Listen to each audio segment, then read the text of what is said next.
its axis. One man struggles while another relaxes. The big wheel keeps on turning on a simple line, day by day. The earth spins on its axis. One man struggles while another relaxes.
Life insurer and an authorized FSP.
If I could have all those and the entire world of YouTube uninterrupted. Your wallet will thank you. If wallets could talk. YouTube Premium. Try 1 month free.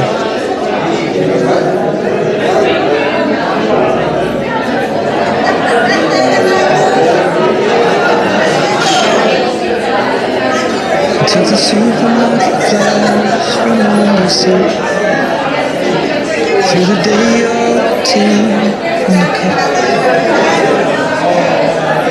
worked out the fool Matthew had made, memories of a life that's been loved. Took the get-well soon cars and stuffed animals, put the old ginger beer down the sink. Told me, don't you cry when you're down, and there's a tear every time. I'm in pieces, it's tearing me up. A heart that's broke is a heart that's been loved, so I'll sing hallelujah. You are an angel in the shape of my mom. When I fell down, you be there holding me up. Spread your wings as you go. God takes you back. Say hallelujah, you're home.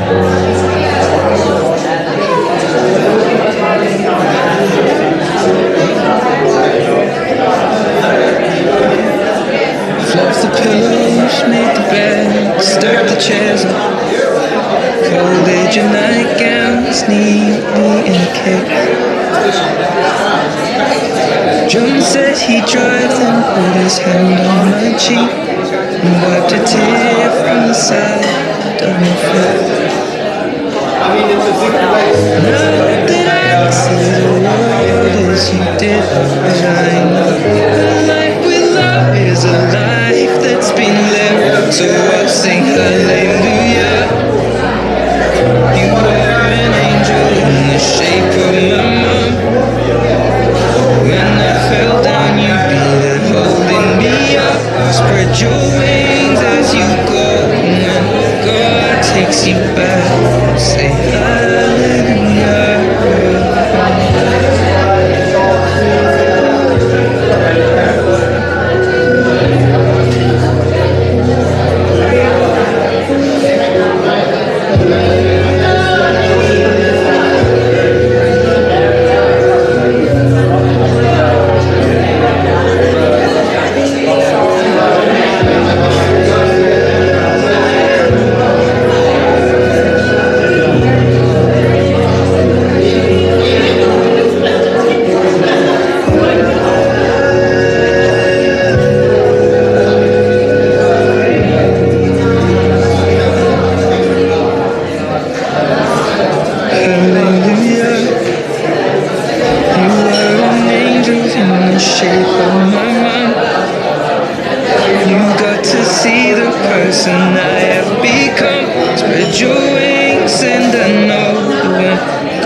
Took you back and said hallelujah.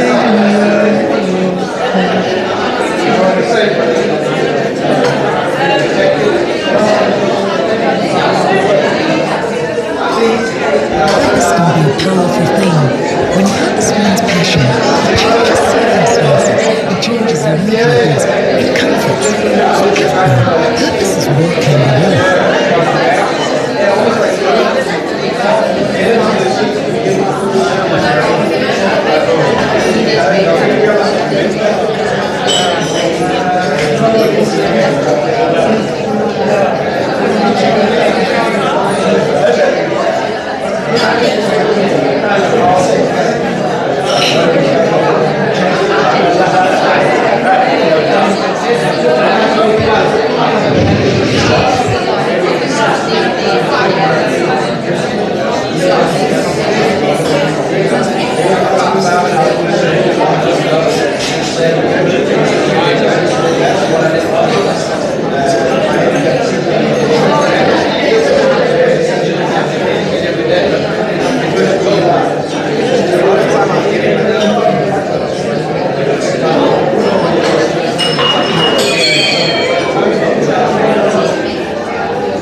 Dearest family, friends, colleagues, relatives, a very, very good morning. My name is Sugian Mudli, and I'll be your program director for today. Just to start off by saying on behalf of the Fleetwood family, a very, very big thank you to each and every one of you who are here today to celebrate the life of our darling. So I think over my lifetime I've come to know so many people, but I can truly say that never have I encountered a soul like Tamlynn. And looking at the photos in front of you, you'll know exactly what I mean. Someone who's been so kind and caring and compassionate, someone who's always there for others, someone who's a champion for those of us who are marginalized and who have no rights, and oh, that smile. The one thing that many of us will also know is that Tamlynn has been a super event organizer. Everything meticulously planned, right? You can see those nods. And she obviously sat down with Kira and had a vision of how today would unfold. And the one thing she was very clear about is that it must not be a formal, stuffy event. So you can see kind of black jeans, no tie today. She was wanting us to celebrate her life, to keep it informal. Yes, we're going to have a few speeches, but we're also going to open it up to everyone to come and share and reflect those happy moments. So we're keeping it very informal today. So I also want to say that for those of us who know Tam, she was not necessarily a deeply religious person, but she was one of the most spiritual people that certainly I have known. And in keeping with that, we're not having a kind of formal scriptural reading as such, but we're inviting each and every one of you to connect with Tam's soul and to shower her with all of that love as her soul journeys on. So just a little housekeeping rule for those of you who are asking where the toilets are. It's down the stairs at the bottom. Oh, and I understand there's toilets at the back as well. So before I invite the first speaker, I just want to share a little story. So Tamlynn and I, we know each other for about 9 years. And this story was about 4 years ago when we had this devastating floods, right? And where myself, Kira, and Tam met over bunny chow because we're really depressed. We're not sure what's the, yes, and you know, bunny chows make everything happen. And we're so depressed. What do? We need to organize civil society. No one is caring for the poorest of the poor. And Tamlynn was saying, we have to do something, we have to. And you know how she can be so passionate, right? And a lot of the water infrastructure was devastated. And she was saying, but I've got spanners, I've got overalls, we need to go there. Don't worry about antiquity, we need to fix it. She was an absolute fixer. And because of that one bunny chow, Tamlynn, Kira and myself were so privileged to set up the Durban Coalition, and many of the Durban Coalition members are here, that's now holding the city accountable. So that's Tamlynn for you. So, dearest friends, we want to firstly invite Henry Benson, who worked very closely with Tam, to say a few words. So I'll ask Henry to come forward. Thank you so much. Gosh, how do we start? So Tamlynn and I met through work 2014, and immediately made a connection that went beyond the work and developed into a once-in-a-lifetime friendship. At the time, she was working for PILO, the Program to Improve Learner Outcomes, and I have a message from them as well, which I'm going to just read. And that comes from Professor Mary Metcalf. I think many of you may know her. So she worked for PILO for a few years from April 2014. This is the message from the team. We were so happy to find her at the time and loved having her on our team. She was smart, passionate, always cheerful and helpful, of unquestionable integrity and keen to learn. She understood and was deeply committed to our shared project. All of these qualities made her a valued and much loved member of our team. She worked with Chippa Maloka, who was heading up the PILO work at the time, and he arrived in Pinetown in April 2024 knowing no one, and Tamlynn was the person who welcomed her. Travelled with him to the B&B, arranged everything. They worked on searching for the office space together, set it up, and helped Chippa find a safe place to stay. He remembers her care on his arrival in Pinetown with gratitude, as he knew no one at the time. Chippa said that her work ethic at the office was second to none. She coordinated PILO activities with commitment and enthusiasm, and he remains forever grateful for her unwavering support. She worked closely with Lucky Shlope, who is finding it impossible, unbelievable that you have gone, and remembers the quiet impact you had on him. Your presence at work was more than just professional. It brought a sense of steadiness, humor, and humanity that cannot be replaced. A shared joke, a way of solving a problem, or just the rhythm of an ordinary day left an imprint that continues to shape how he moves forward. So it's a bit of a long message, so I'm going to just move to the end. Her PILO colleagues are very sorry about her untimely passing. Our minds will always hold her memories. On behalf of the entire PILO team, we send condolences to the family, friends, and past and present colleagues, and send wishes for comfort at this time. Death takes the body, God takes the soul. Rest in eternal peace and rise in glory. It's from the PILO team. We also received a message from Bram Fleisch at Wits University, who worked with Tamlynn on a project, and I'll reflect a little bit more on that as well. She was passionate about people and the planet. That was obvious to anyone who knew her, worked with her, or befriended her.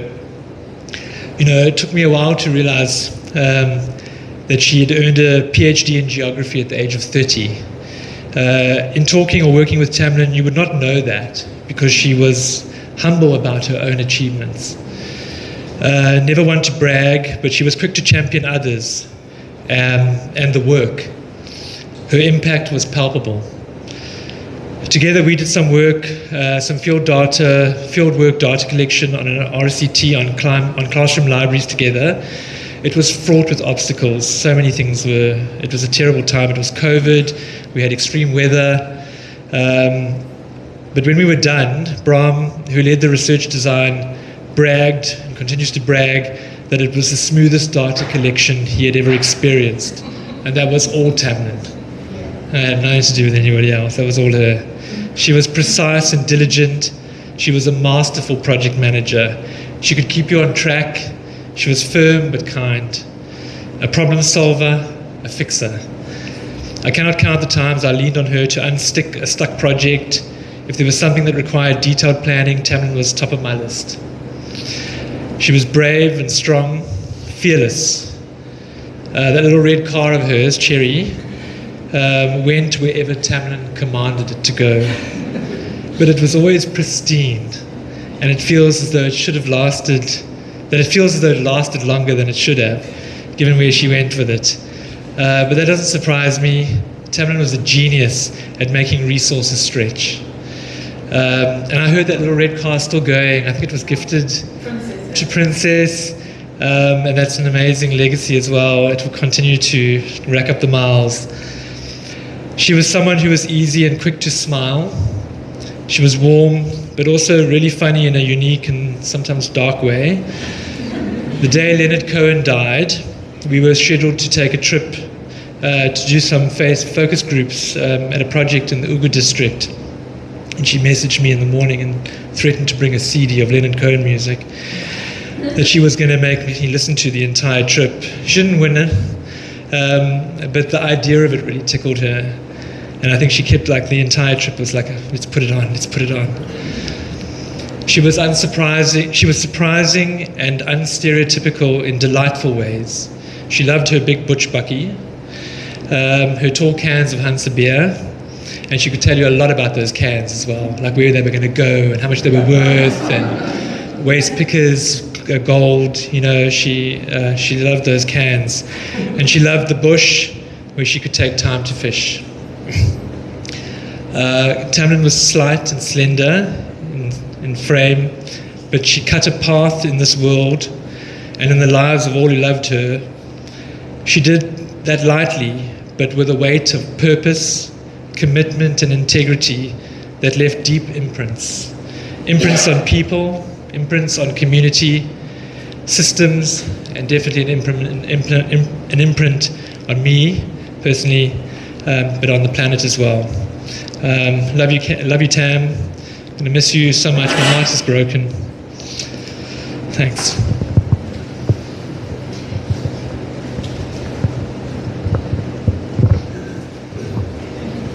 Thank you so much. I think all those personality traits really resonated with each of us, and particularly a sense of humility, right? So we invite Bobby Peak, to say a few words from Groundwork. Bobby?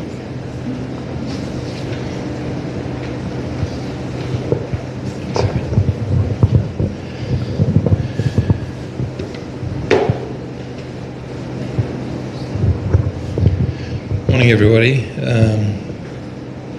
Tam's mum, Charmaine Fleetwood, brother Dustin, friends of Tam, Kira, ground workers, Itaquini officials, and academic friends. I wore this t-shirt today. A compass, not war, for the compass queen. How does one start talking about Tam? I start with two things in mind. The smile that was always welcoming and comforting towards me.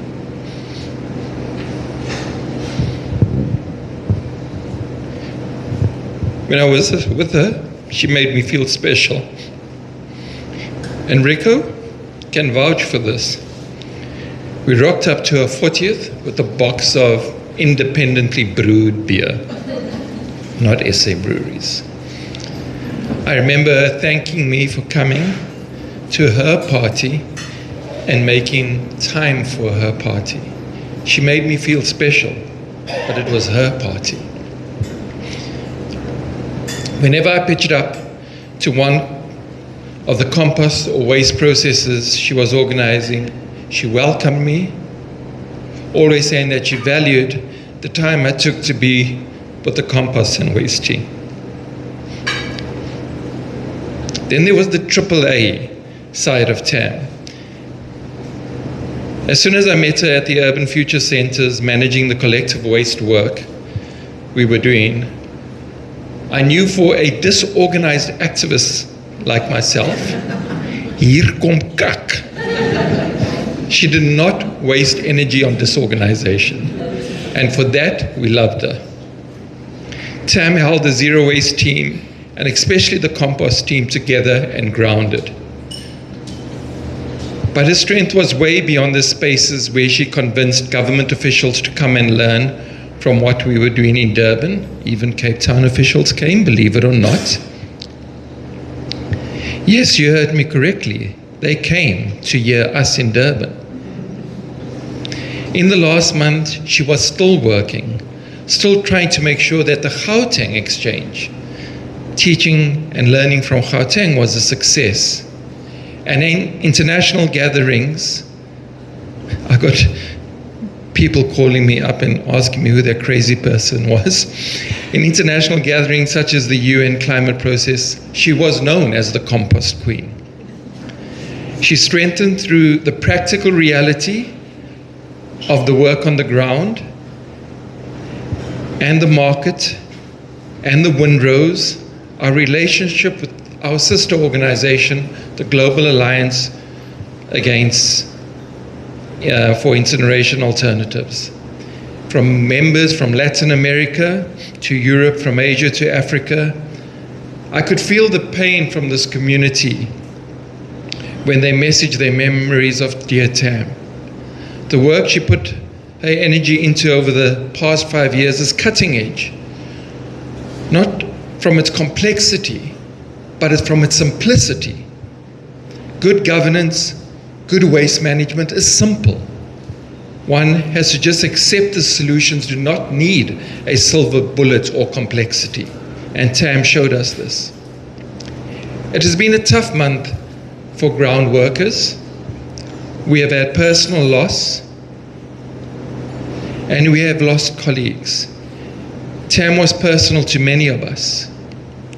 We did not just work with her, we lived with her in her crazy world.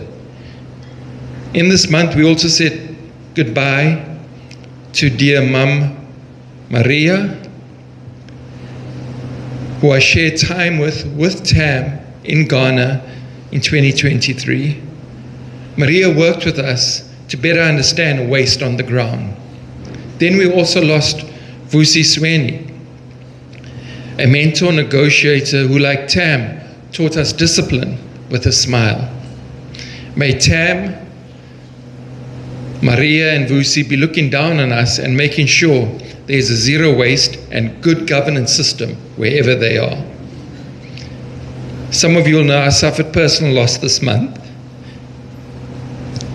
The passing of my dad. But in the last few days, as I was laying my dad to rest, Tam WhatsApped, sending comforting notes to me. Little did I know she needed it. Finally, I would like to say on behalf of the chair of groundwork, Angela Conway, who spent a beautiful morning with Tam, taking around the windrows and the compost work in groundwork and the groundwork board, and all in groundwork, that we will always remember the ever smiling, the ever AAA Tam.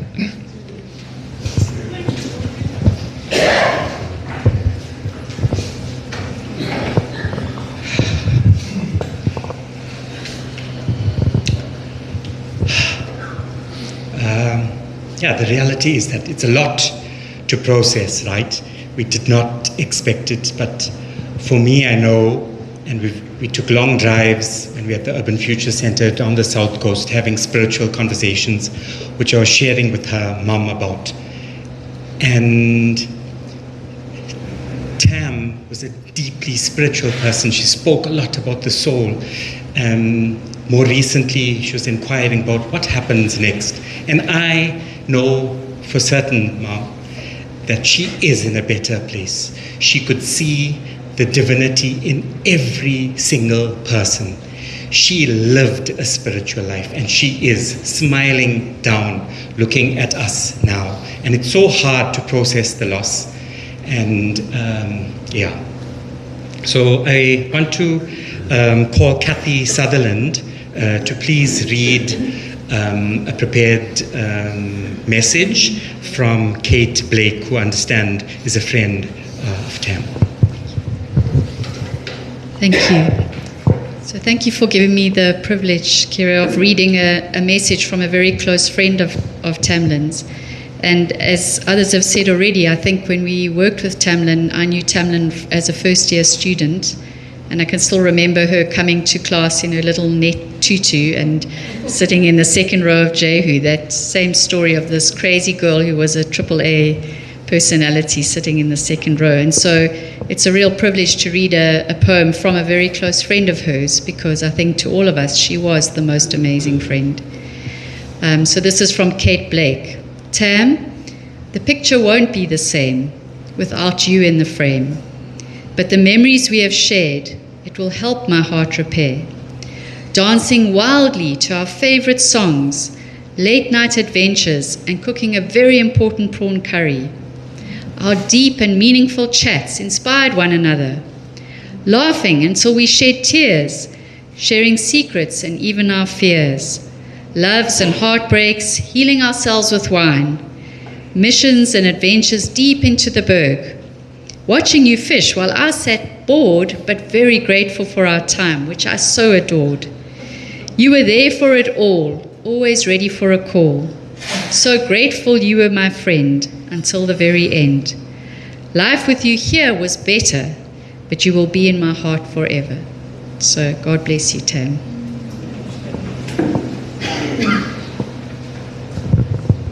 Thank you so much, Kathy.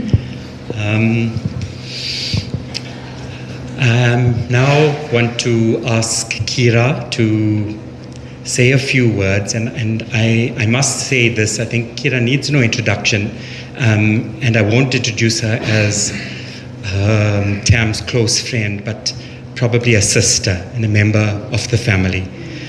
Kira has been there with Tam through everything, and importantly, on behalf of all of us, she's been that anchor and holding it together for all of us.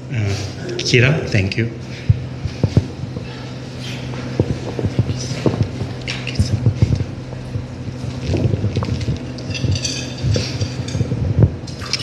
Hello, everybody.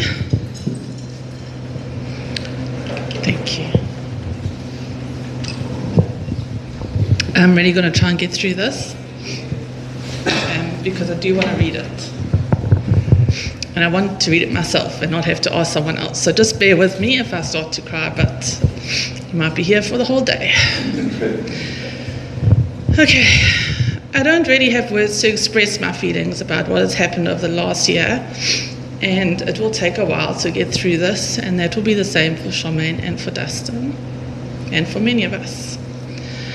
Around 2011, I had a postdoc at UKZN, and Monique and I had just started an oral history and community engagement project at Kenneth Gardens. I was in my office at the centre where I was based when a young woman knocked on my door. She told me she just finished her PhD and had come back home to Durban. She was, she said, already disillusioned by academia at a young age, and felt that it really was not helping people directly on the ground to address inequality and their material needs. And Tam was always wise beyond her age, and she had a very good nose for smelling bullshit. For her, she felt that universities could be doing more than they were to address social issues. And she'd heard that we did a different kind of research, and she wanted to volunteer on our project so that she could do meaningful work. And that made me sit up and pay attention. And so started our 16-year friendship and work journey together. Tam came from a family who had to work hard to get by. And I guess what I'm saying is that volunteering was not a luxury that she could easily afford. Her life in many ways was one of hardship from a young age. And as an adult, she successfully fought cancer in her 30s. She lost her baby boy, Alex, at birth, and then faced so many critical health issues since the beginning of last year. But that is a small part of her story. If you did not know Tam's personal story, then maybe you know her professionally or her vocational story. Tam worked on and headed up research projects, she wrote a book, she published articles, she presented her work at the UN and other prestigious events. She contributed to national and international networks around zero waste, some of which Bobby's already mentioned, such as the Glow Umi Collective and Gaia. And the outpouring of love and condolences from people from India, the Philippines, Tanzania, Europe, Argentina, Brazil, and America, they've been moving. The zero waste work that she drove over the last few years has influenced many people, and this legacy lives on across many geographies. But this professional story is also only a part of Tam's story. Tam had a calling to do something meaningful, to contribute to a greater collective effort to make the future one worth fighting for. The desire to do good, to sow love, to change the world for the better. These are not romantic notions as the cynics would have us believe. People like Tamlynn actively grow goodness in our world. And she sought this out, sometimes more than she should have. But she specifically sought ways in which she could do both meaningful work and support the people closest to her in that work. And this is where she shone. in building with us a zero waste project that invested as much in the people around her as it did in the technical work of diverting organic waste. What made Tam happy was in building the relationships between our zero waste team, the incredible compost team who's here today, informal traders, the wonderful South African waste picker members, and the municipal officials who we worked with. No, really. She believed that it was possible for us to come together across differences and find a way to work together to do right by ourselves and our planet. And many of you are in the room today, and seeing you here makes me feel confident that this work will continue so that Tam's dreams live on. Thank you. Now, don't get me wrong, Tam could also be a tough Pine Town auntie when she needed to be. And you did not want to meet Tam in a dark alley if you had done wrong by her or made a careless mistake on a project spreadsheet. But luckily for all of us, she had a deep generosity and patience, so we seldom had to worry too much about that. Tamlynn's full story is one that is impossible to tell in a speech.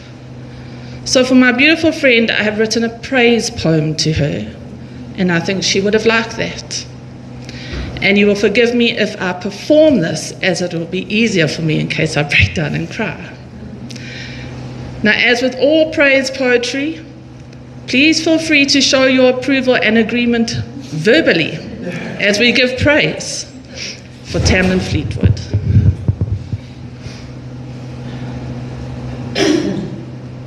This is for you, Dustin.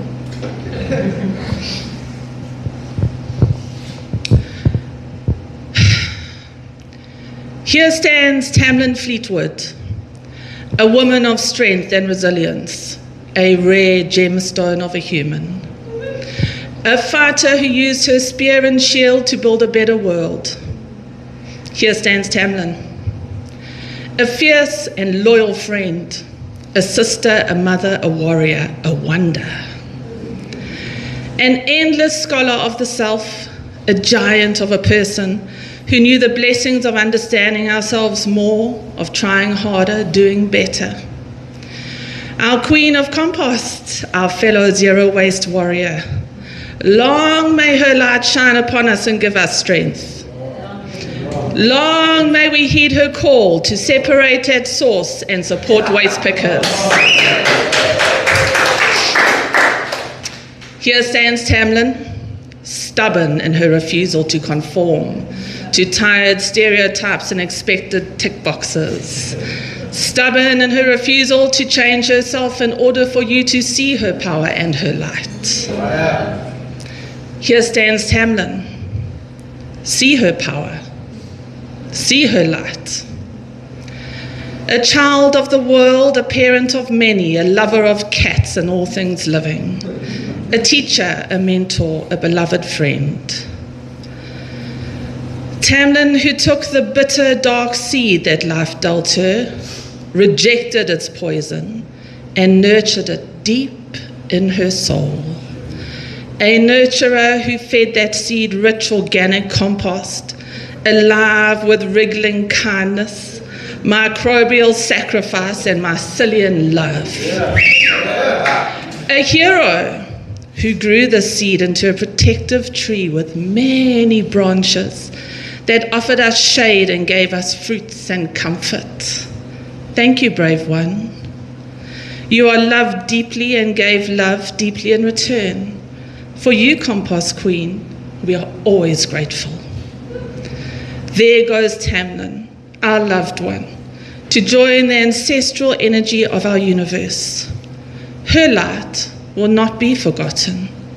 Even now it is starting to heal our broken hearts.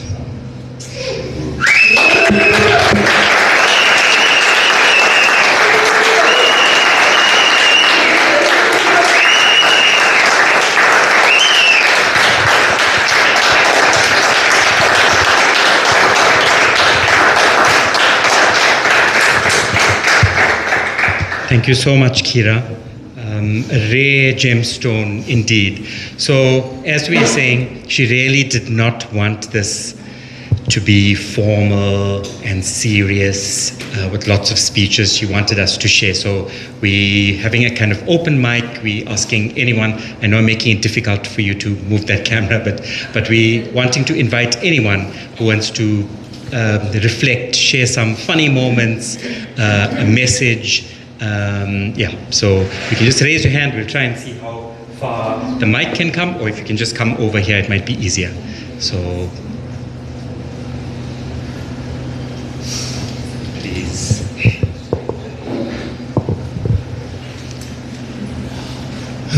Good day, everyone. My name is Ntobe Kumlojo, and I've known Tam for more than 6 years, since I was doing my master's at the Urban Futures Center. And I got to know her very close at a personal level through the Zero Waste Project. At the time, I was catching lifts with her to meetings and to do some work in Durban. And one of the funny moments I remember was that Tam and I always complained in her car. We'll complain about the politics, about the lack of development, and all those things, and we'll just swear. And then after the meeting is done, she'll be like, "Hey, Ntobeko, let's go back to my car and just bitch around until we get home." So it was one of the beautiful moments I remember. She was so funny, and she was actually spiritual. I'm starting my spiritual journey. It started last year, to get stronger. And she was like, "Bro, I'm keeping tabs on you. I want to see where this is going. Perhaps you'll provide some readings for me." So we had planned a meditation together, only to find that she's in hospital, and I kept on hoping that she'll come back.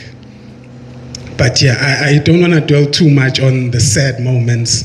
I just want to remember the Tam who was so loving, who was so fun to be with. Even when I was sad in mornings, I know that getting into Tam's car, I'll get out laughing. Yeah, she was just that person. She was beautiful, inside and outside. So I just want to say, Tam, we will remember you. Your spirit will continue living on. I'm always smiling like this. A minute ago, I was crying. But then I remember Tam's smile, which is forcing me to smile. And I think Kira tried to explain how the situation is going to be today, so I just didn't come all in black. I chose to be, this happy soul because Tam was a happy soul. And it's so sad that we are talking of her in past tense. But in me, I will never speak of Tam in past tense because she will always be around. So thank you so much, everyone. Let's hug each other as friends. And to her mom and to her brother, she spoke about you a lot. I know a bit about you, even though I've never met you, but I've met you today. And I knew you through conversations with Tam. So I hope that you will always remember how much of a happy soul she was. And Kira, we're with you, my friend, from now till forever. Thank you so much.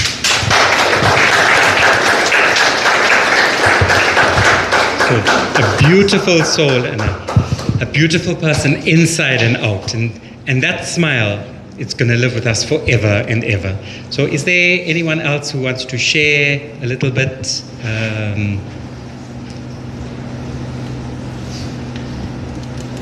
Please.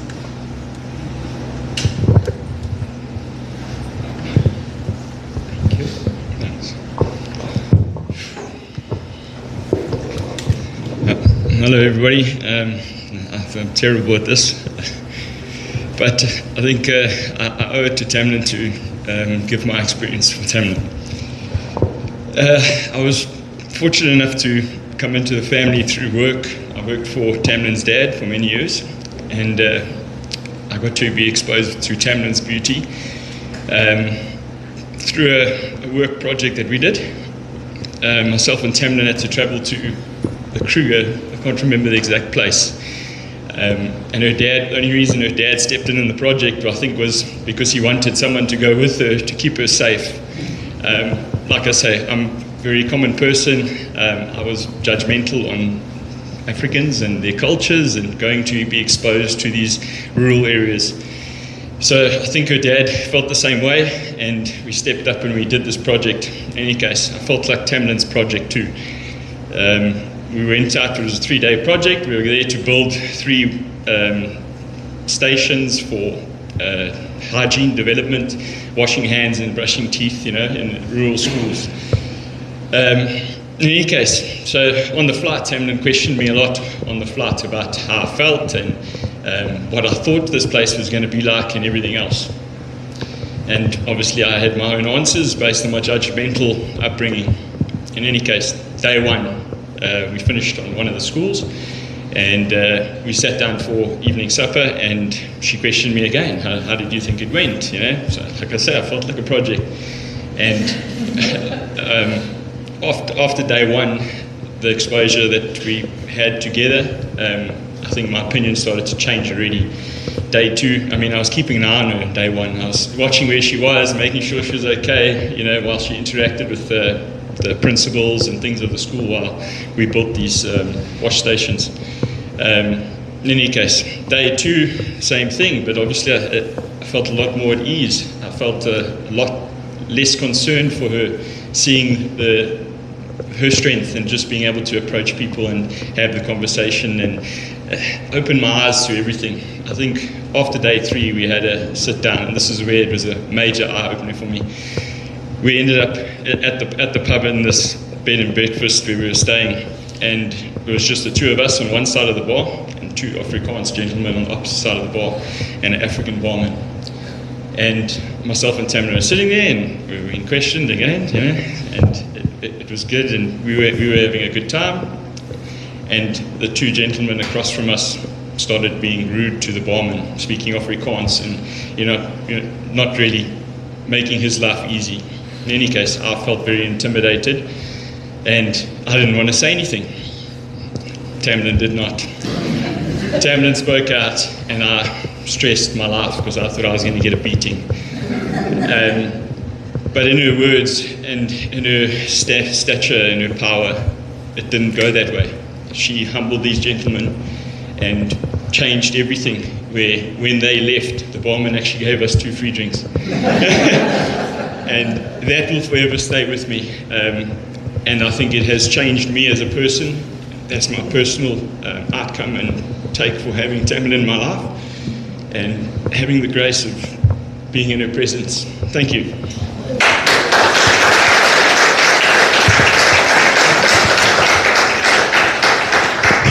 Thank you so much for your honesty and your openness. And that was Tam, right? Challenging all of the stereotypes. So we don't talk about it, but living in a so-called white body and hanging out in Warwick, literally picking the waste, right? Challenging all of these apartheid prejudices, etc. Just truly something else. Can I just check if there are any others who want to share some stories? Please.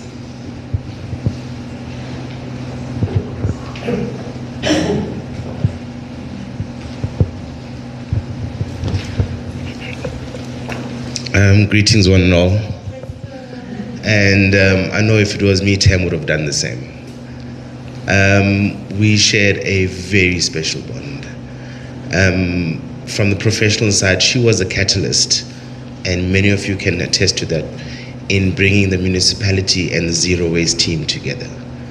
And many people didn't understand how does a waste management department and zero waste go together, but Tam made it happen. I'm bringing condolences from the entire DSW, from the director to the deputy directors, the managers, everyone, even the guys at the landfill have been calling. And I'm sure they're online as well. They are deeply saddened and they were touched by Tamlynn.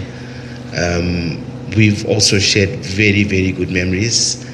I was not myself because we went to Gauteng on the learning change, like Bobby mentioned, and it was not the same. Asi will tell you the mood was not, it was not, this Tam messaged me. Her last message to me was, how's it going? I'm like, no, it's okay, but we're still missing you. And then she said, oh, by the way, thanks for the TLB that you sorted out for Fleetwood, okay. And that's her last WhatsApp that she sent to me, because we're starting the biggest site, and I just hope that she was going to be around to see that happen, but it's going to happen. Fleetwood was basically on the top of her list, and in hospital she even said, thanks for sorting the TLB. I was like, okay, she's not sharp. How are you doing? But she never really spoke about herself. She was always worried about the project and how's everything going. I'm like, Tam, everything is fine. And she said, I even got a place that had a pool table so that we could play pool after we come back from tours. And I'm like, no, we're not really in the mood for that. So, the Gauteng one was not as, exciting like the ones that we had when we went to Western Cape, where we were just, and Tam was there being the fire and just gelling everything together. And from all the colleagues at DSW are deeply saddened, and we're really touched by Tam and her impact that she had on us. Thank you. Thanks, Preston. So just for those of us who don't know about some of the professional work that was happening, and I know this is being recorded, but the relationship between the municipality and civil society a few years ago was not the way it is now. And it was because of Tamlynn's personality, her ability to win people over, her passion, her commitment, that we see so many eThekwini colleagues here with us. And I think we cannot underestimate her contribution, which will be one of her legacies. So thank you so much, Preston, for being here. Monique?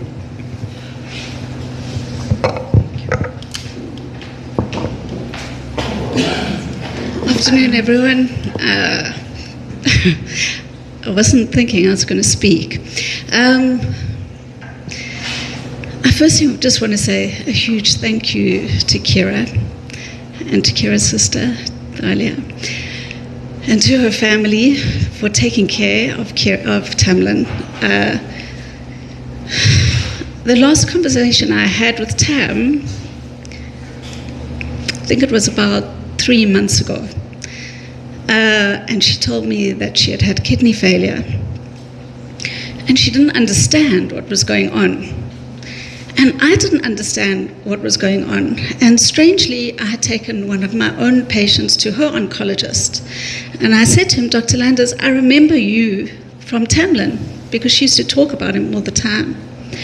And he was confused himself. Like he said, I don't know what's going on at the moment with Tamlynn.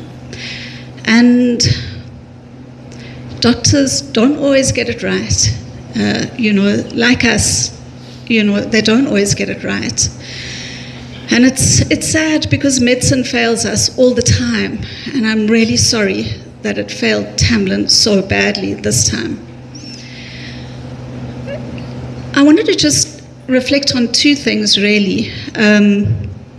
Kira mentioned Tamlynn coming onto our team when we were at UKZN. That was before. A lot of people think about the Urban Future Centre, which I'll come to in a minute.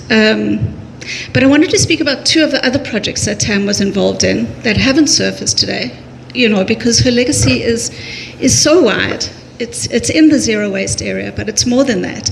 Tam joined us on the Kenneth Gardens project, and if anyone knows Kenneth Gardens, it's the biggest municipal housing estate in Durban. It's quite an interesting place, is all I can say.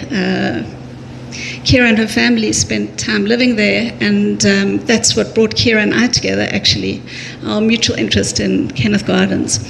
And we decided to honor the life of people who live in Kenneth Gardens, or who had lived in Kenneth Gardens. And so Kira, Tamlynn, and myself started to get the stories of people who lived in Kenneth Gardens. And they are beautiful stories, and they are very important stories about this city and what it means to be poor, and what it meant also to be white, and what it meant to navigate change, both in the urban landscape and in the social landscape.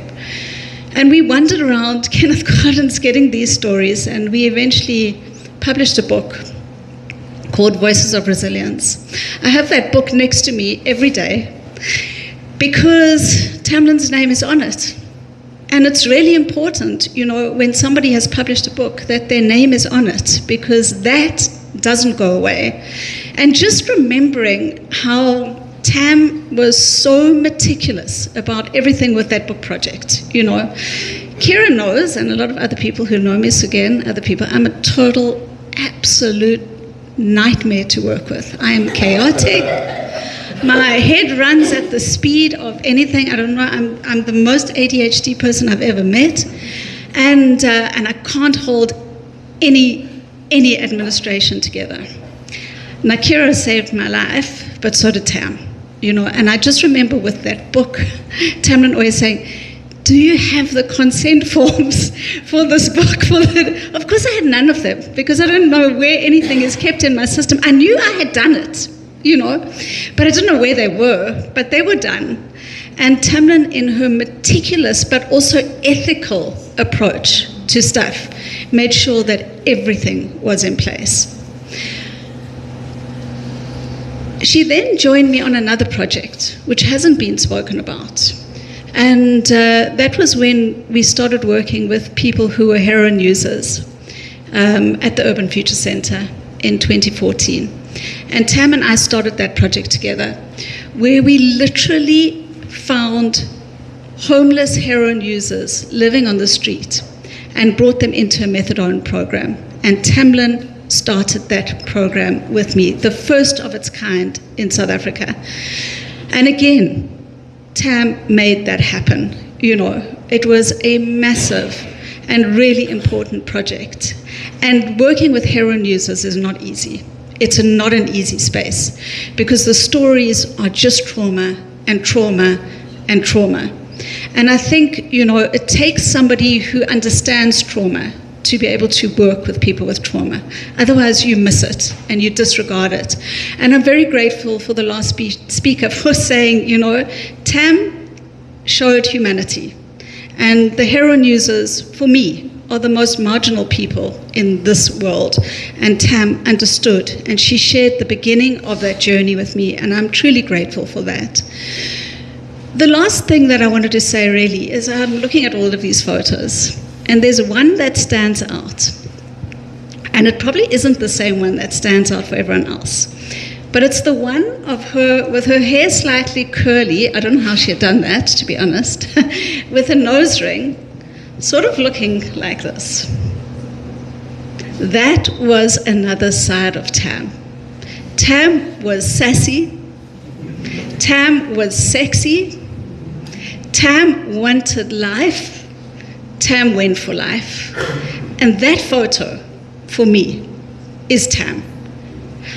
I remember on a flight, I can't even remember what we were doing, but we were in Cape Town, and I remember us being in a park together. I don't know if you remember this, by the beachfront, and on the way back, Tam and I sat together on the flight, and it was just after the first cancer journey, and I remember Tam saying, "What is my hair going to look like when it grows back?" It was a big issue.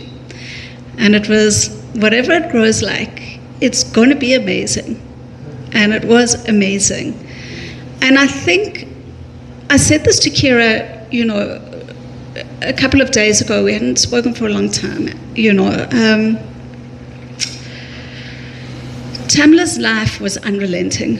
And I'm going to use those words. There were incredibly, incredibly tough moments in Tam's life, And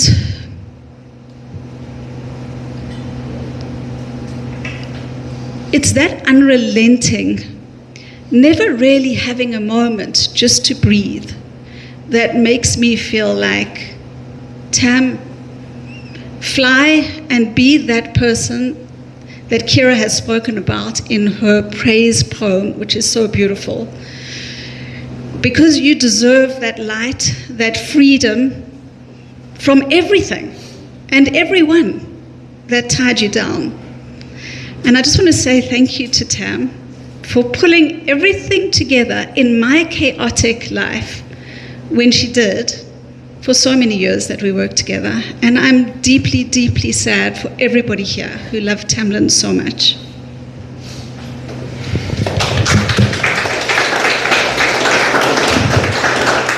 Thank you so much, Monique, for adding those other facets and sharing the other two important projects that we haven't spoken about today. I'm just checking if there's maybe anybody else before we ask Dustin to come through. Anyone wants to share? Sorry. Thank you. Introduce yourself. Hi, everyone. My name is Blessing Nyaswa. I'm a community activist at Inanda, Bambai. I'm also a member of Durban Coalition. There is nothing much or great that I'm going to say, but I so wish that there will be someone who will wake me up in this bad dream that I'm in. It's been so painful. Our last conversation with Tim was on the 5th of April, and she was a good listener. She was a good what I wanted. I always, when I'm frustrated in my corner, I reach out to her just to say hi, how are you, sis? And she will be smiling and say, the one who can beat that problem, it's you, Blessing. So go on for it. Even if I'm sharing with ECD that I have in my area, Tim was always giving me those words. He was not lecturing me. She was just giving me just a note, one note, and that will be peaceful to me, because sometimes we're trying to reach to people who you will think that they will listen, but they don't. They will just listen to respond. But she was not that kind of person who will always want to know even more. She will just listen to what I'm saying to her and then absorb it and then give me a right answer. The last time she was telling me that I'm okay, but yes, I have difficulties in my life, and it was really painful. I said, hang in there, sis. You are in our prayers. So for me, this is really painful. She even went to my community, informal segment of Bambai. No one wants to go there because they know what is going on in that side, in that north of Durban. No one wants to go there. But she was there to celebrate with me. When I was saying to him, whatever you are saying, you are teaching in those gardens, I'm taking it back to my community, and I have members that we are working on compost, doing this thing. She gave us compost for a few months, and then after that we said, no, we are on top of things. And then when there was time to come and test our compost, I was so happy to share with her that our compost was amazing. Even the lady was saying, what did you do to it? What did you put? It was so amazing. We didn't even know what did we put. We just put everything there. So we've managed it. So she's that kind of person. The love, the Goldcom members will remember her because she was there in our gardens. I was paging the pictures, saying, here's Tam. Oh, they said, this sweet lady who was talking to every one of us in the community, all those who were there in the garden, telling her how are we doing it, and she was amazed of our thermometer because it was just a wire, and then we said we are going to give you something you go back with, because we were using wire to test how hot it is and all those things. So memories with her, so grateful. I'm happy that you are all here. But if there can be someone who can wake me up. There's a time when Jeff wanted someone to talk to, friends from overseas. She was the first person. I said, go and ask Tam. And then she was the one who explained everything. And then Jeff was like, yeah, now everything went well. I think we will use Tam again. But there was no again. Thank you.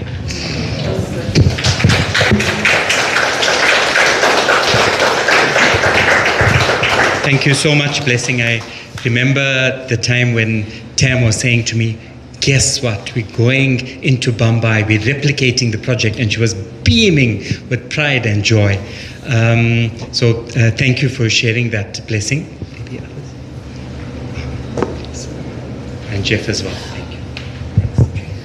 Sorry, I'm Neil Coppin from a company called Amphitheatre, and Dylan and Pume couldn't be here today, and I wasn't planning to speak, but I was working on a script that we've been collaborating on Tam with for a few years now, and Kira, on the Zero Waste project, and I was writing this morning, and Dylan, one of our collaborators, it's a very collaborative process using research, and he sent a story, and I was working with it this morning. I hope it works on here. It's a very short, quick little Persian story that he's kind of woven in to try to see if it works in the context of the play. And we've been working with Tam on this for so long. We worked on another show. She is so infused in everything we do, and it is the greatest sadness that she won't be here to see this play, but we really intend to honor her and her legacy and the work she's done in the story, as well as Mum Maria, who was hugely inspiring for this process. So if you don't mind if I just read it, it's very, very short, but it really, I think, brings us a lot of comfort at this time. The waste picker character says, I think of her every day, Mavesi, my mother. She taught me everything I know. I started working with her on this landfill nearly 40 years ago. It was a scary space for a child, crows squawking in the sky and big trucks vomiting all that rubbish. Mavesi taught me how to make a living off rescuing all the forgotten, unwanted things that people threw away. We must tell their story, because if we don't, who will? Mavesi had a story for everything. She finds a sacred ibis feather in the rubbish. She would tell me how before the earth there was only sky. And in the sky it was so full of birds, every kind of bird that had ever flew there. Birds with red throats, birds with no eyes, birds with feathers that were made from the rain. These birds called to one another across the enormous empty universe. And in amongst this flock of birds lived a sacred ibis, whose best friend had just passed away. And this was the first death the world had ever known. The sacred ibis looked for somewhere to bury her best friend. She flew in every direction. She searched the earth for soil, for a riverbank, a stone, even a leaf to lay her on. But there was nothing. The earth had not yet been made. The sky went on forever in every direction, and there was nowhere to bury anything. So she held her for a long time. She held her until her wings ached and the grief made her so heavy that she worried she might fall from the sky. Then the sacred ibis did the only thing that she could do. She buried her best friend in the back of her head. She buried her there in the back of her mind, in her imagination. She buried her in memory, because memory was the only earth that there was. And that was the beginning of memory, the first grave, the first act of remembrance, the understanding that what cannot be put in the ground must be kept inside of us, because loss does not go away. It becomes the soil, the compost that we carry with us. We love you, Tam.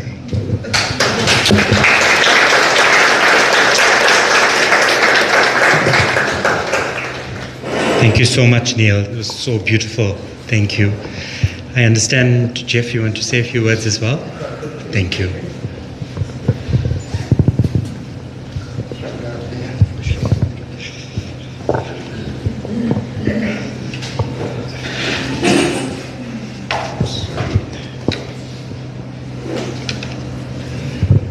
Good day, everyone, on this sad occasion, but also seems to be turning into a happy occasion, remembering this amazing person and the impact that she had in many of our lives.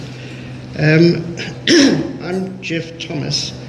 I want to share something that my colleague Blessing referred to, because he did mention me earlier, almost like preparing for me to come up. That I'm involved in many things, but one of them is an organization called Lead with Humanity, which is a leadership program that has as its emblem here, umpafa, the buffalo thorn. And the umpafa is a very special medicine that can be used by Zulu folk when they want to take the spirit of a person who's died away from home to take it home. And yeah, I think relates to that whole spiritual things we've heard about Tammy.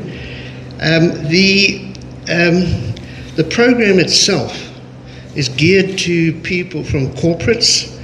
Small groups come from some local corporates, they come from some corporates overseas, and as Blessing indicated, we had a group of these delegates. They get given to me for a weekend in Durban, taking them to places they may never have gone to previously. But part of the program has always had an element of people and planet. And there was a lady who used to do that particular presentation for us. Some of you, I think many of you may well have known her. I mean, she's still around, but not in Durban. Lindsay Hopkins. Do some of you know Lindsay Hopkins? Okay, it's quite intriguing because she's been quite a dynamic person in that whole field of environment, waste picking, food saving, food distribution into communities. But on this occasion, she wasn't available. And as Blessing indicated, I was put on the spot because it happened that she couldn't get up from Cape Town and be present. So I thought, who can I turn to? And then Tamlynn came into my mind. And she made herself available in her usual way, just being very helpful and supportive and very keen to come along and talk to these corporate guys. We met at Botanic Gardens and went to the compost heaps there, and she gave them a whole presentation on composting, zero waste, regenerative agriculture. How can we save the soil? How can we save human beings? Because if we keep destroying the soil with fertilizers and stuff, we're going backwards, not forwards. And after that, it's like an hour we spend at these points. We traveled to an informal settlement out in Greenwood Park, Tandanani settlement, which is part of the program, taking these people into informal settlement, allow them an opportunity to walk and connect with people living in those environments. But on the taxi as we were traveling out there, these delegates, I could hear they'd been totally blown away by the personality, the knowledge, the passion, all the things we kept on hearing about here. But I'd just like to finish with a note. I'd like to pick up on some words of another very spiritual person, not necessarily a religious person, a spiritual person that I've had the great honor of knowing in my own life. I'm thinking of a man that many of you will know the name, Johnny Clegg, who in some ways, people used to refer to me one time as the Ujuluga Wasetegwin. This is Juluga, Johnny Clegg from Durban. But I could never, ever match that man with the dancing, with the music or anything. But there was a song he did called We Are Coming, The Coming, or Sieza. I'd just like to repeat the words of that song because I think it powerfully reflects the spiritual dimension, and that Johnny, who passed away a couple of years ago, very sadly, and that spirituality that he and Tamlynn showed. But it's talking about we are coming. You guys, there's people who've gone ahead. They're there. Okay, Johnny, Tamlynn. But the rest of us, Sieza, we are coming. And in fact, I imagine that if Tammy has gone to the same place Johnny went to, he was probably there to welcome her, a fellow spirit. Okay, Osieza, sizofika we baba noma, Osieza, siyagudla lo mhlaba. We're all passing through this world.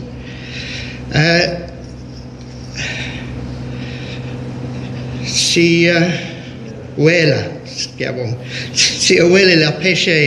We're all heading to the other side. Past those dark mountains that we can see in the distance there. La pasizo bega pansi, gonke uksupega, where we will leave down all the pain and suffering and worry of this world. Thank you.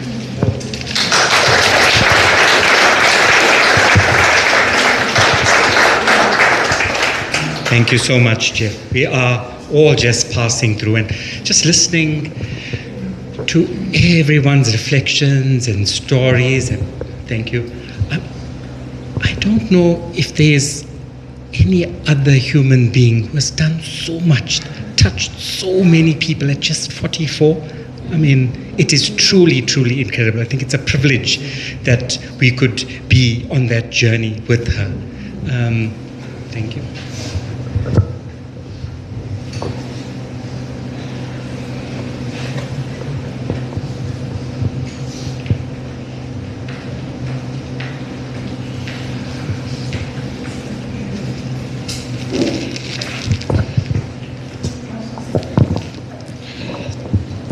Hi everyone.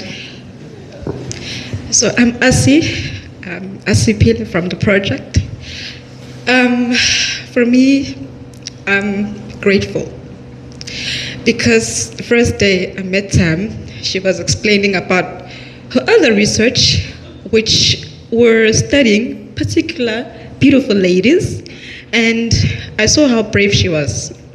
And she taught me a lot through the project, to the point where I became her right-hand person. She taught me a lot about what is it like to be a leader, which was something that we needed. So I'm here, I'm scared, because I never thought I would be here by myself. The team, we learned through a lot. She showed us kindness. And you know what? We actually have amazing specialists in the team. And that is because she nurtured us into those people. I work a lot with waste pickers. One of the days we were in the city and she actually came earlier and understanding what the waste pickers were complaining, how was the municipality responding and the business owners. From that day on, Tamlynn actually understood what it was like to be me. And then she realized that our work actually transcends many, many people. As I'm looking in the room, I'm a young person. There's middle-aged people. Some of us have gray hairs. So from here, I'm realizing that actually she had a lot of compassion with a lot of people, and that speaks to the network. As mentioned, Kira, the network globally misses her a lot because, we were known around the world because of the work of the project. I think in 2023 or 2024, 8 months after I gave birth, yes, Tamlynn was also my other mother in work. We were tasked to go to Tanzania. Now, I was scared because I'm like, oh gosh, I just gave birth 8 months ago. And then Tamlynn and I have to be a formidable force. We have to present our work, and we are given specific tasks and goals, and this was the zero waste cities. Now this is where over 200 people are in the room. I'm like, girl, I'm scared as hell. I don't know what to do. And Tamlynn said, Asipile, put on your power jacket. This is our power jacket. And she has one just like this. I bought it for her birthday because of the type of person she represented. I said, Tamlynn, when you wear these jackets, people will see the force in you. They will see how fierce you are. They'll see how amazing you are. And they will see that you mean business. But at the same time, they will see how badass you are. So that is why wherever she goes, if she's got a mission, she's like, Asi, I'm gonna put on my power jacket. I said, you go, girl. And Tam even allowed me, as a right-hand person, to reprimand her, because I know she could throw shade. And I said, Tam, girl, you shouldn't have said that. She's like, but Asi, it's okay, it's okay. So we've navigated around a lot of complex relationships. We've been into spaces where you wouldn't think women would be leading, like, driving in a Fortuner to the Berg and actually presenting on our work to all the mayors of KwaZulu-Natal. So that was the spaces that she and I worked through. And I'm grateful that we are all here to just honor her legacy and the beautiful smile of kindness. And I won't lie, Kira, I am scared, but I know that she would be proud of us and want us to continue to do the great work that we're doing. And she was very compassionate. And for me, I'm still, feeling like on a Monday, like, okay, girl, this is the task that we have. What are we gonna do? Let's ace this. So it is a sort of a weird space because now she was part of my daily routine. I never thought that somebody who's like 10 years older than me could have that. But then there she was. And I think all of us, the one thing that I will remember Tam for is love. And that's how she and I got close, and she even showed that to my daughter. And that's how I know you love me. And she showered my daughter with gifts every Christmas, every birthday. And she wanted us to even go on a fishing trip with my daughter. And I said, but Tam, she's a speaking toddler. I'm already dealing with her now. How much more can you? She's like, no, but you know what? She's like me and you. She's fierce. And she told me about horoscopes. The only horoscope I knew was my sign, which I was an Aries. Like, you're an Aries? Yes. We're both Aries. And she know what? We are both fire sign girls. We have a fire. And that's what people saw in her. And that's what I'll always have. And so, in my heart, this is how I remember her. Just like the sun, the stars, and the moon, her lights will forever shine. Thank you.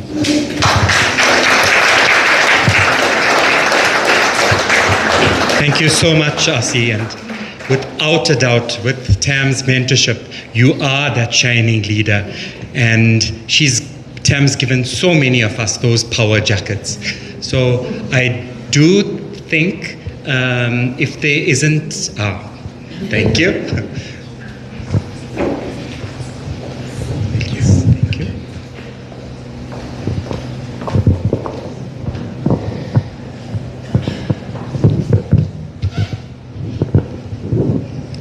Good day, everyone.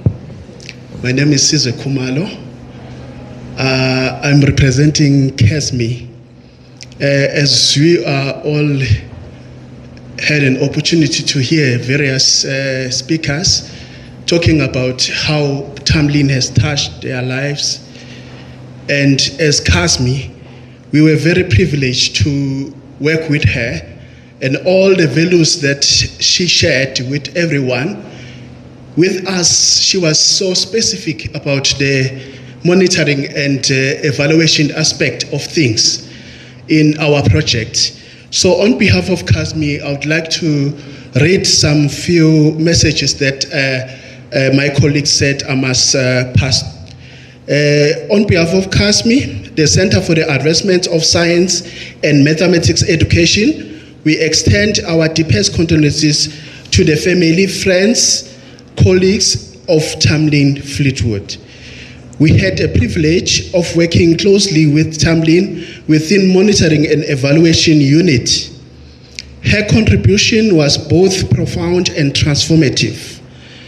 She played an instrumental role in reshaping how we conceptualize and implement project monitoring, strengthening the rigor and the relevance of our work. Her impact was particularly significant in biodiversity focus initiative within the Katomena area under eThekwini municipality and other subject advisory research that she did with KESME. And she showed commitment to evidence-based practice and community engagement in all her work.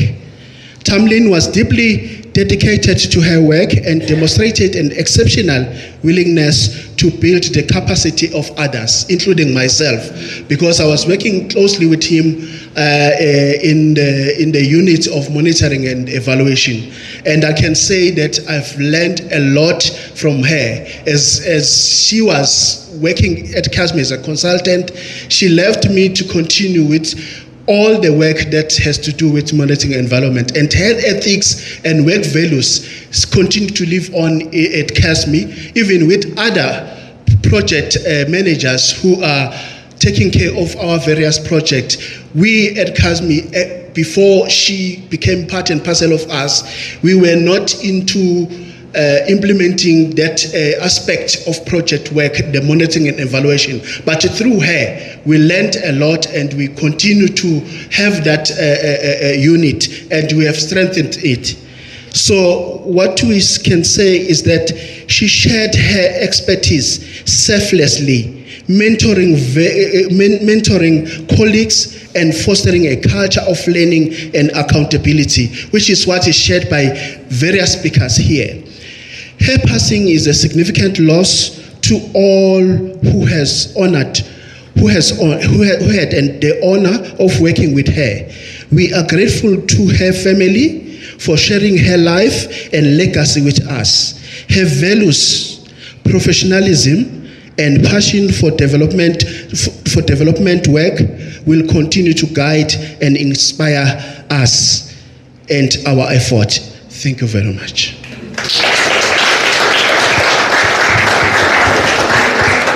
Thank you so much. So yet another testimony of Tam's ability to focus on mentorship and really building capacity, being the M&E specialist that she was. So I'd want to call upon Dustin to say a few words on behalf of the family, and thereafter we will just spend time together and reflect and share over lunch that will be shared. Hey guys.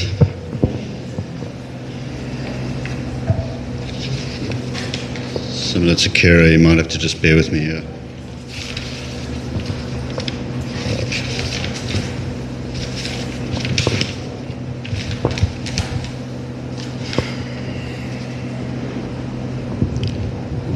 So, just firstly like to thank everybody for swinging past. It's been really touching to listen to all of you and meet with some people that I haven't met, and so thank you. I've thought about what I'm going to say for a long time, and don't really want to just stand here and tell you guys about how crazy Tam was growing up with. I could just stand here all day really and tell you about a conversation that we had. So let's just try and compress our entire use into a brief moment as not possible. So what I will do though is just talk a little bit about what it was like growing up with Tam, and a few little stories that I remember. It kind of changed my life a bit. So my parents were divorced, and Tam and I used to spend alternative weekends with my dad, who lived in a large kind of block of flats in Pinetown. Saturday with Dad was quite a big deal. Should have been because we were seeing Dad, but to me it was because I was getting my pocket money. Big shiny R1 coin. So Dad would take us down to the little kind of superette or shop that was in the complex, and we could buy our sweets or whatever we wanted to do with our pocket money. But within that shop was an arcade game, and you would play as just some dude that kind of wandered around the streets just beating everybody up, and everybody wanted to beat you up. I loved this game, man. I would dream about it, and my R1 coin would become 5 20-cent coins, which would go in about 20 minutes. I'd be dead, beaten. And on the way back to the flat, I would realize that Tam hadn't spent her coin. She would save it, so she would dance around me, showing me her R1 coin, and I was like, damn, man, I wish I had that coin now. Sam was the apple of my dad's eye. He was also very astute with his money, and he was very pleased that Tam at such a young age was already showing such responsible behavior when it became to cash. He told her that if she could get to 5 rand, he would give her 2 rand instead of 1. And the Saturday came that she had waited for. She had 4 rand. Today would be 5 rand and would unlock glorious wealth. Me, on the other hand, I just wanted 20 cents coins. The dad and Tam would wait for me outside the shop while I was wasting my money. And on that particular day, I remember I got a proper beat down on those streets, and my joy was very short-lived. So when I came out looking kind of miserable, Tam looked at Dad and said, as if he was a bank, "Dad, can we loan Dustin a rand so that he can play for a bit longer?" Dad looked kind of surprised and reminded Tam that she wouldn't qualify for a bonus. And she said she didn't care. And even though I ran inside and smashed my 1 rand again, on the way back, Dad kind of said to me, "Don't you think Tam was so kind to you, Dust?" And I think like this was like a meltdown for my little 5-year-old brain. But I think in that moment was the first time that I really realized what kindness was. And Tam didn't even care. She was skipping down the road, and that's a moment that stuck with me. And I didn't really understand what had happened, but what I did understand is that I wanted to be kind like that, especially to Tam.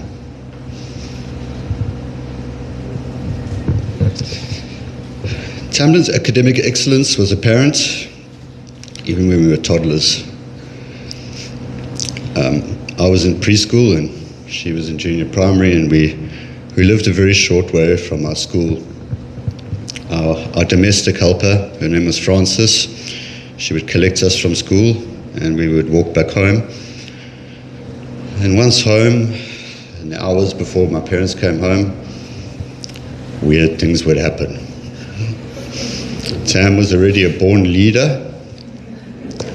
Whether I liked it or not, she was in charge of what would occur after school. We had 2 cats. From a very young age, Tamlynn loved cats. And Tam, showing her academic strength, made a decision that these cats needed an education. It was clearly explained to me the prospects of these cats' lives without one, the peril that the cats would endure should we fail to deliver a robust, strong education. I was horrified. So off Tam went to develop a syllabus, which I was responsible for delivering under her watchful eye. From mathematics to history, even taking them down the road to the pedestrian crossing and making sure they looked left and right before attempting to cross the road. We often laugh about it, those poor cats. Truancy was frowned upon. Detention was even considered. And looking back now in hindsight, it's in these years that I believe a child's brain is learning and developing. And having Tamlynn's wild imagination, through no choice of my own, became my imagination. She wrote a song for me that she would sing about a hardy-dar eating a sandwich. As the song progressed, the hardy-dar had invited the whole family over for somewhat of a picnic. I still know the words, and I sang it to her when she was in hospital. And I truly believe that this helped my mind develop.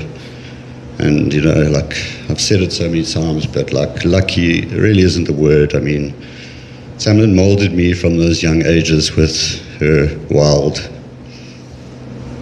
mind. As we grew a little bit older into our teenage years, Tam and I became a lot closer. She became a maternal figure to me, and it was really apparent that she cared for me a lot.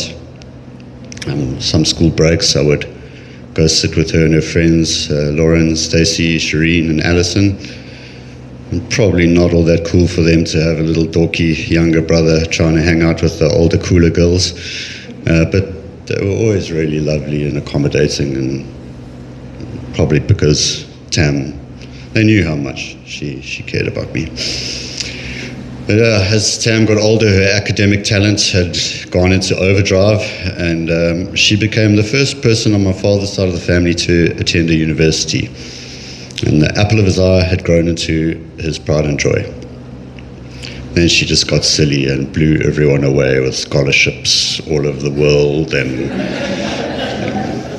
she became a doctor. And I'll never forget the tears of pride in my dad's eyes when that happened. By this time I'd finished my own schooling and I'd gone abroad to seek work, and Tam was studying in Switzerland, and ended up in Durham in the UK, and I lived in London. So this was kind of the period of our lives where I guess we were apart the most. But yeah, I have very fond memories of her coming to London to have some fun with us. We had a fancy dress party once, and she came and she didn't have an outfit. So we took her to this kind of fancy dress spot, and after 2 hours could not find an outfit, so got a little bit irritated and hired a purple dress with a big wizard hat, and she hated it. About 20 minutes into the party, I couldn't find her, and I went to look for her, and she'd already gone to bed. She hated it so much.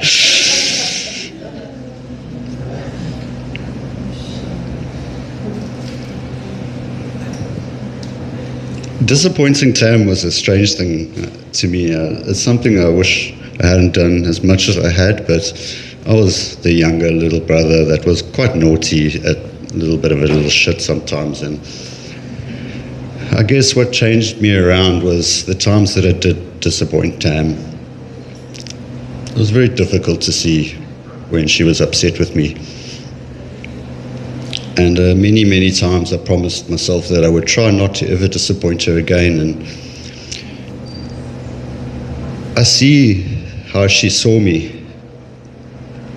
She thought I was just the best thing, and I never really understood that. But I guess what I wanted to do is to be the best thing in her eyes, and to not only ever let her down, but not for her to hear that I'd ever let anybody down. And again, like I say, how lucky I am, but just Tam being Tam really molded me without me even knowing, without her even trying. Over the last few years together, our relationship really became unbreakable.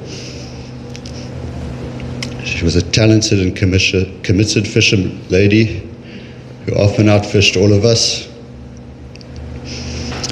We loved to try and see a bird, and guess what it was?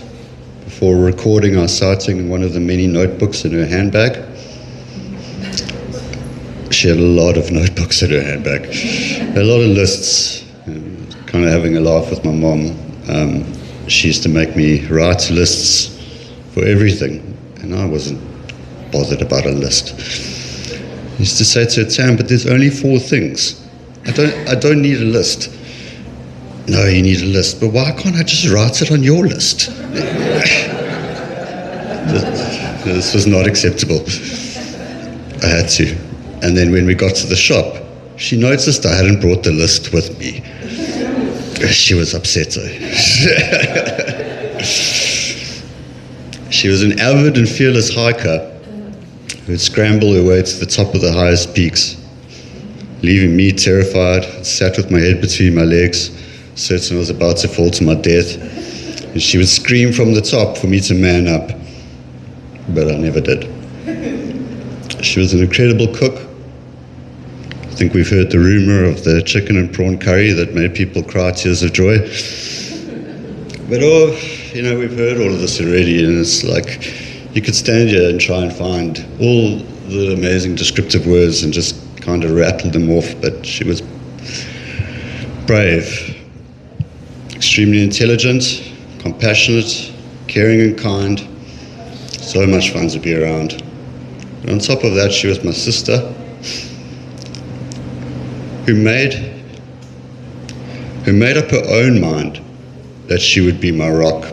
Again, I didn't have a choice in this. From the day I was born, she was the cream of the Fleetwoods. And I know that when this void in my heart, my soul, starts to heal and dissipate, all I will be left with is pride and honor. And that I promise her, still standing here, that I will try not to ever let her down.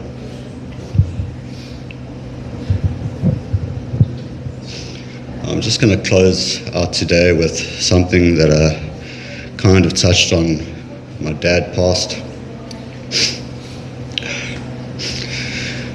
Guys, things change quickly in this life.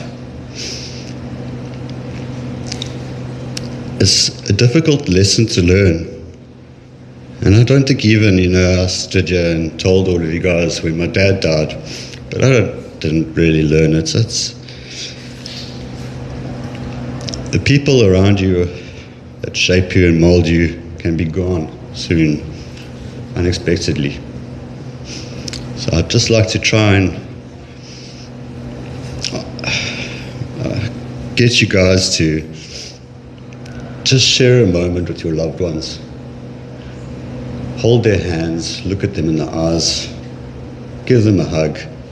Even if it's just like a made-up moment, right? Even if it's just a memory that you can try and remember and one day will come to cherish. Do that, because you won't have the chance to, and it's always too late. When that time comes, you always will realize that there wasn't enough time. So just try and live your life with fulfillment and just appreciate the people that are around you. So I'd just like to close with that message. Thank you.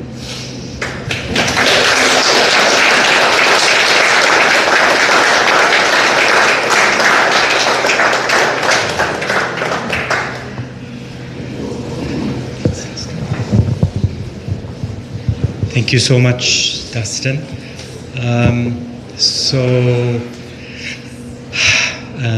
Let's use the rest of the time to celebrate those memories, celebrate.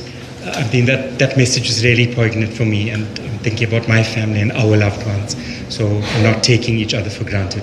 So again, on behalf of the family, to say thank you so much to everyone for being here with us to celebrate Tam's life. So lunch will be served, and it'll be really like that. I think soft drinks are available, and there's an open bar as well.